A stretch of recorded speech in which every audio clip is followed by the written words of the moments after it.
2019 Porsche Cayenne. It took Porsche 53 years to sell 1,000,000 911s.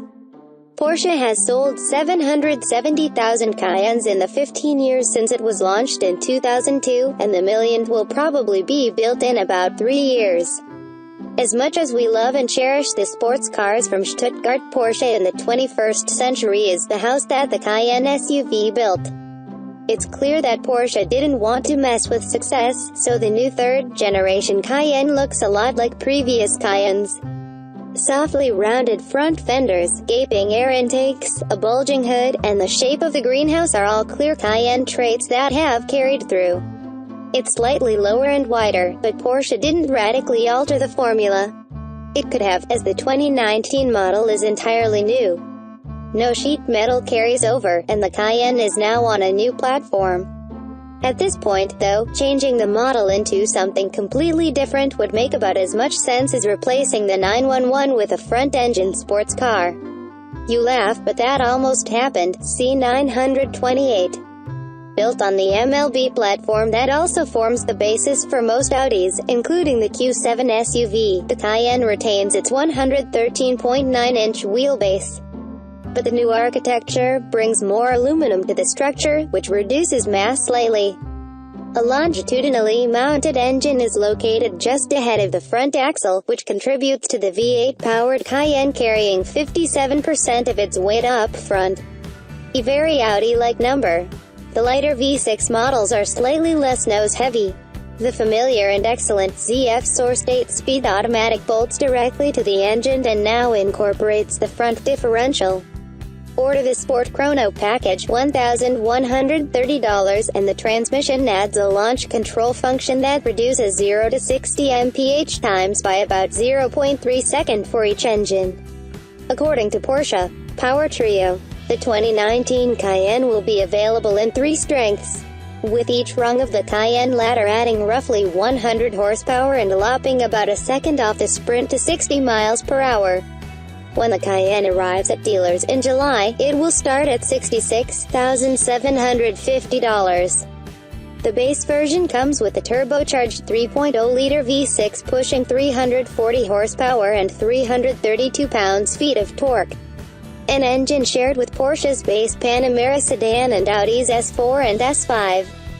Responsive and quiet, the single-turbo 3.0-liter has 40 more horsepower than the outgoing Cayenne and moves the approximately 4,500-pound SUV with satisfying ease. It pulls smoothly, never calls much attention to itself, and feels appropriately powerful. The factory-claimed 0 to 60 mph time is 5.6 seconds with launch controller 5.9 without. The base engine's biggest problem is that 2 stronger options exist. For an additional $17,200 over the entry-level version, Porsche will bolt its 440 HP twin-turbo 2.9-liter V6 into the Cayenne S, which drops 0 to 60 mph times to 4.9 seconds, 4.6 with launch control. Compared with the base engine, the extra power and the 405 pounds-feet of torque are immediately noticeable. Passing power is superb, and the S has an eagerness that's missing from the base engine. The twin-turbo V6 also has a louder and grittier growl from 3,000 revolutions per minute to redline than does the base 3.0-liter. Aside from the sound of the V6 working, there's little else that disturbs the cabin, as road and wind noise are kept to luxury car levels. At the top of the Cayenne cast is the turbo model, arriving in the fall of 2018 and priced at $125,650. It now boasts 550 horsepower, 30 more than before, and 567 pounds-feet from a twin-turbocharged 4.0-liter V8. According to Porsche, the new turbo outperforms the previous Turbo S model, whose twin-turbo 4.8-liter V8 put out 570 horsepower. A claimed 0 to 60 mph time of 3.7 seconds is astonishing enough before you consider that Porsche's acceleration reports are almost always conservative. The last Turbo S we tested hit 60 in 3.8 seconds. It's no surprise that of the 3 engines, the V8 sounds the best. Graced with a smooth and deep voice and a booming exhaust, the V8 seems to pride itself in announcing its V8-ness. but it isn't as loud as the thundering Mercedes-AMG V8 of the same displacement.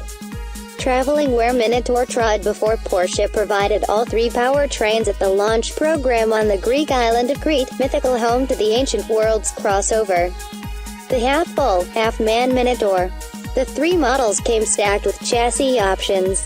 All of the cars had four-wheel steering, $1,620, active anti-roll bars, $3,590, three-chamber air springs, $4,160 on the base Cayenne, standard on the turbo, Pirelli P0 performance tires, and an electronically controlled limited slip differential and brake-based torque vectoring, $1,500. Available only on the S and the turbo.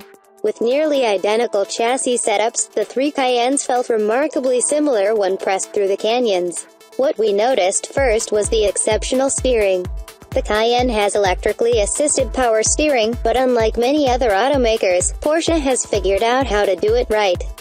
Direct and with the right amount of weighting as the front tires press into a corner, the steering is quick, positive, and helps make the Cayenne feel smaller than its 2+ ton mass and 193+ inch length suggest. Push any Cayenne into a tight corner and the front tires briefly protest. For the first time, the Cayenne gets a staggered tire setup. Base and S models have 255/55ths R19 fronts and 275/50ths R19 rears. The turbo has an inch wider wheel with 285/40ths R-21s in the front and 315/35ths R-21s in back. Press on through low-speed corners and the four-wheel steering turns the rear wheels in the opposite direction of the fronts, neatly pivoting the rear end through the corner.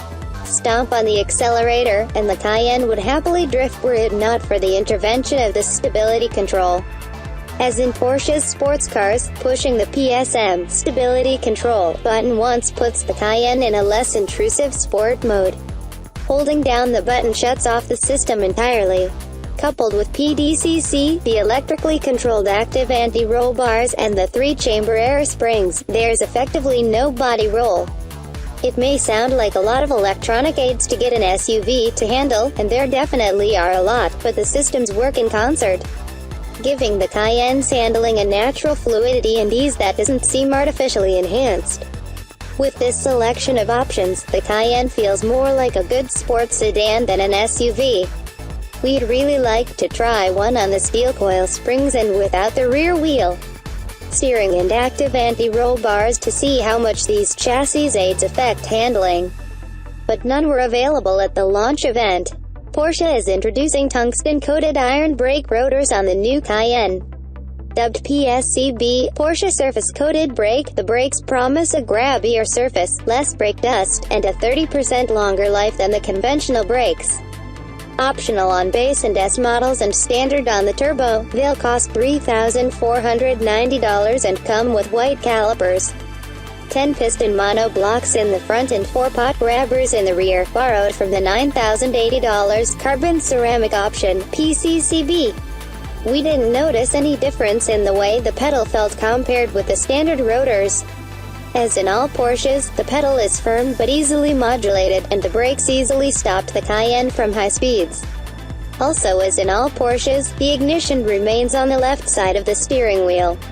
A quiet salute to all the parents who got their kids to practice on time. Much of the interior is pulled from the Panamera, including the 12.3-inch touchscreen and the capacitive touch switches surrounding the shifter. The herringbone arrangement of buttons surrounding the shifter on the center console is gone.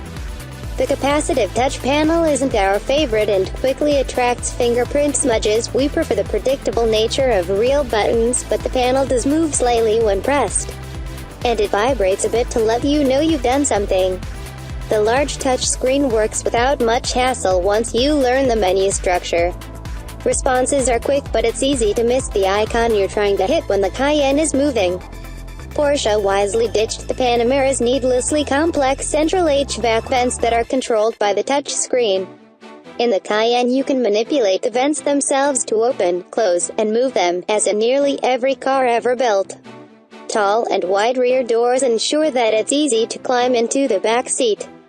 The outboard seats of the split folding bench are more like bucket seats with sports car-like lateral support.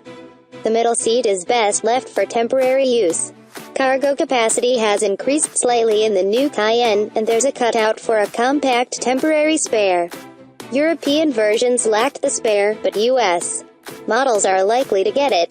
Porsche hasn't radically departed from the original Cayenne.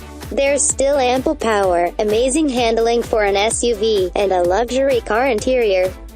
Building a sporty and pricey utility vehicle is no longer a risk, and as a result the Cayenne now has a lot of imitators. Even with tough competition from Mercedes-AMG, BMW, and Range Rover, the redesigned Cayenne should have no problem reaching the 1 million mark.